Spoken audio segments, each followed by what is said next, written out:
the store. I drove to the store, and at the store there were many cars. There was blue cars, red car, and I went to the store to get soup because you get soup to eat. And then I got in my car and I drove home, and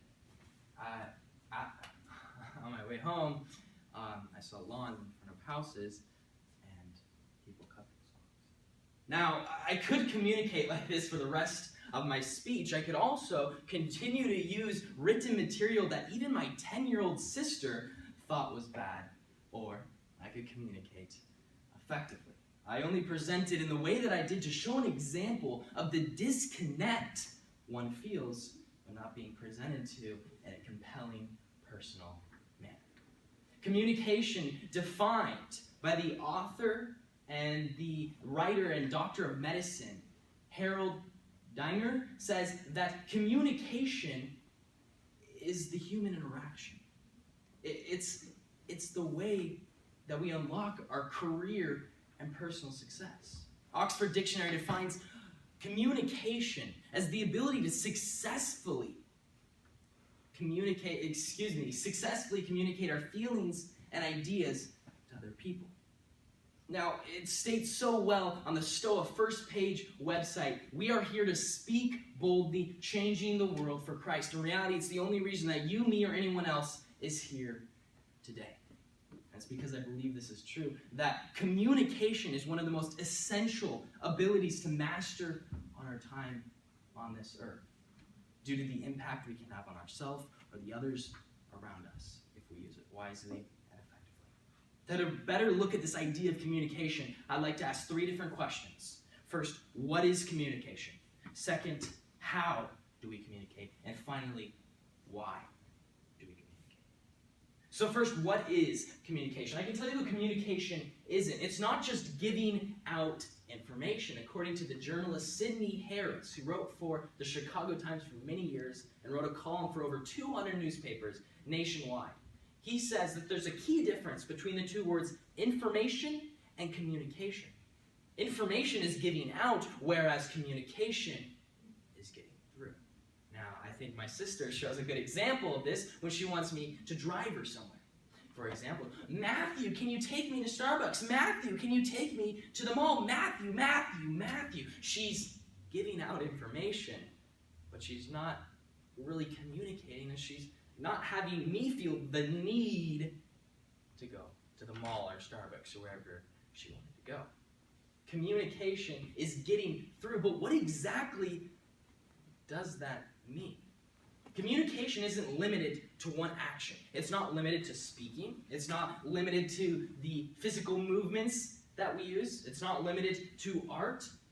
If communication is truly conveying ideas and feelings, then every single decision that we make is truly communication. You can show through communication through how we speak, our inflection, our voice, our loudness. You can show it through our physical movements, what we do on a daily basis. You can show it through art, through colors and shapes and objects, something that I believe the creator of our universe knew very well with the environment that we're in. We can even show communication by who we surround ourselves with and what we spend our time doing. Everything has a meaning. It all has a purpose, regardless of whether we realize it or not.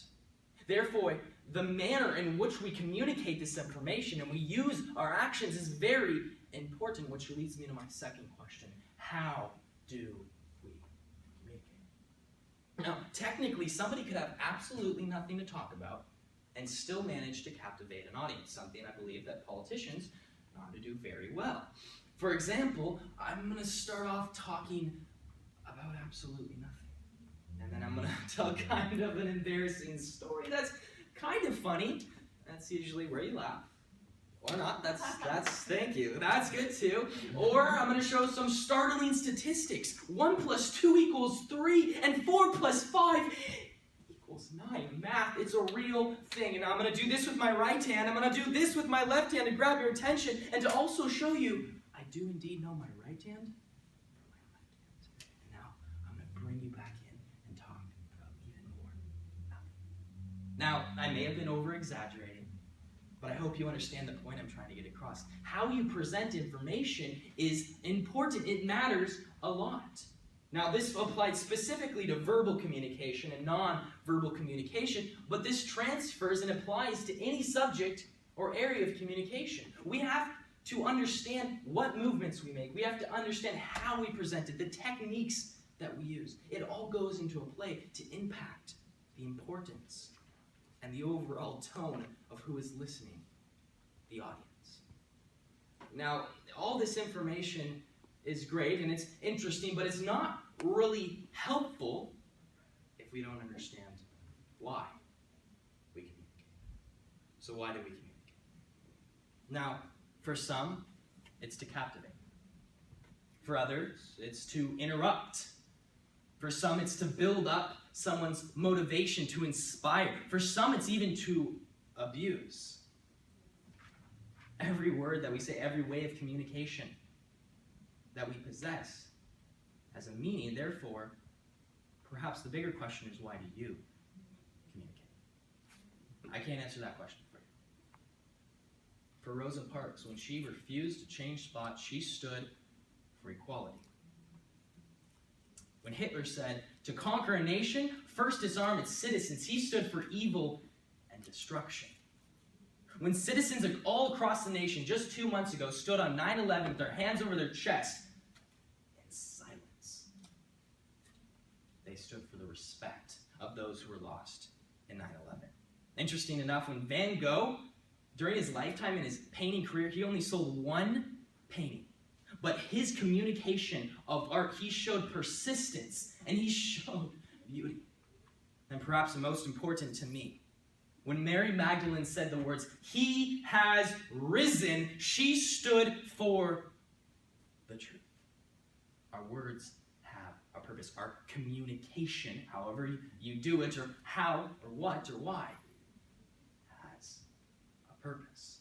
As it says in the Bible, Proverbs 18:20 through 21, we reap the satisfaction of the fruit through the words that come from our lips. So through this communication, this vast territory of communication, and looking at it through 3 different questions, hopefully you can see that it has the ability to bring together communities. It has the ability to strengthen mutualistic relationships. It has the ability to persuade. It has negative qualities. And so much more. What we say matters. What we do matters. What we communicate matters. Therefore, perhaps the most important quote I can leave with you from Rollo May, a psychologist. He says, when you are ever given an opportunity to practice communication skills, take it. Because when the time comes and your emotions are skilled, your techniques are perfected, the way in which we communicate has been mastered, then we'll be able